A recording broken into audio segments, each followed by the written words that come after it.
led by architect and director Daniel Burnham. And Daniel Burnham? Lighting up over 100,000 bulbs. Did American history.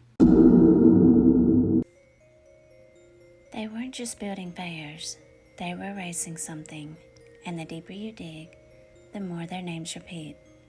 Not once, not twice, but at every gate, at every ledger, behind every curtain.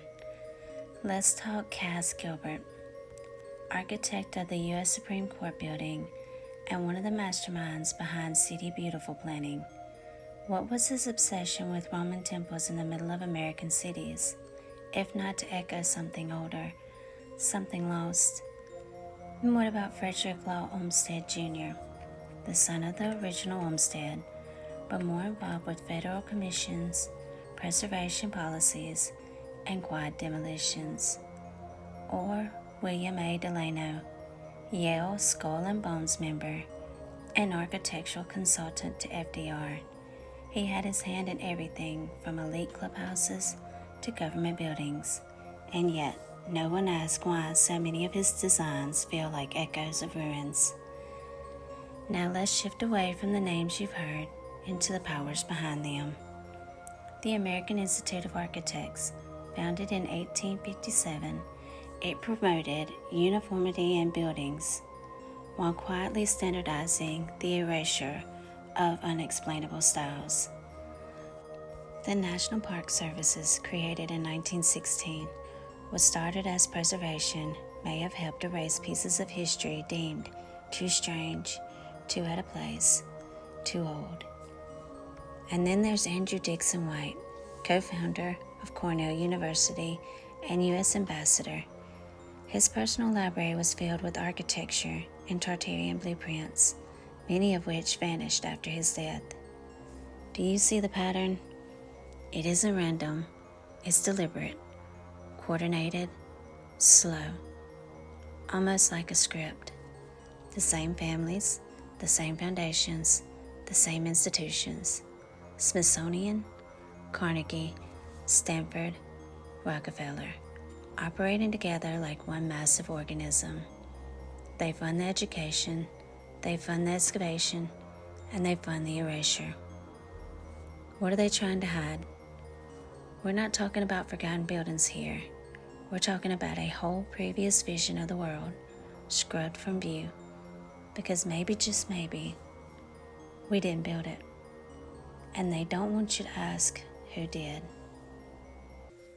You know the names: Burnham, McKim, Olmsted, Francis, Carnegie, Rockefeller, Stanford, the Smithsonian, the American Institute of Architects, all standing tall, all busy telling us what the past should look like. But behind the official records, another layer forms. Not a blueprint, a cover-up. Let's go deeper.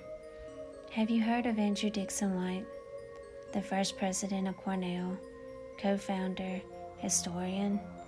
He wrote the history books and helped shape what architecture would look like through his influence on education. A known advocate of civilizing through demolition. He believed progress required erasure. Old cities, old ideas, old architecture, gone. And who did he work closely with? Daniel Colt Gilman, first president of Johns Hopkins University, then president of Carnegie Institution. He created America's model for higher education, and he controlled which stories got taught and which got buried. Together, White and Gilman pushed forward a vision, a clean break from the barbaric old world, towards a new civilization built on science, state control, and silence. And here's the twist. They weren't just academics. They sat on boards, appointed federal historians, and advised the very institutions that saw America's historical archives. The Library of Congress, the Smithsonian, the Carnegie Institution, all connected, all selective. And what about architecture? Cue Charles Follen McKim again, Burnham's right-hand man for the White City, a man trained in beaux arts in Paris, but somehow turned ancient Roman temples into American fairgrounds in less than 2 years. No team of thousands can explain that. No 1890s logistics make it make sense. Then enter Frederick Law Olmsted Jr., son of the legend. He didn't just design landscapes. He restructured entire cities, D.C., San Francisco, and New York. He even helped lay the groundwork for the National Park Service, preserving nature or hiding stone structures too old to explain.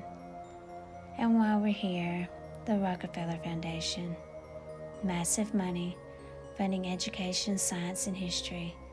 They poured billions into rewriting the narrative, framing progress with their gift to us, a new age built not on truth, but convenience. And let's not forget the ultimate cultural engineer, Walt Disney. A different era, yes, but he built fake cities with plaster walls and temporary facades. And where did he get his inspiration? The World's Fairs. Disney was a student of Burnham's dream, a master of illusion, a modern magician trained in the art of world building, just like they were. So when we ask, who erased the old world? Who built the new one?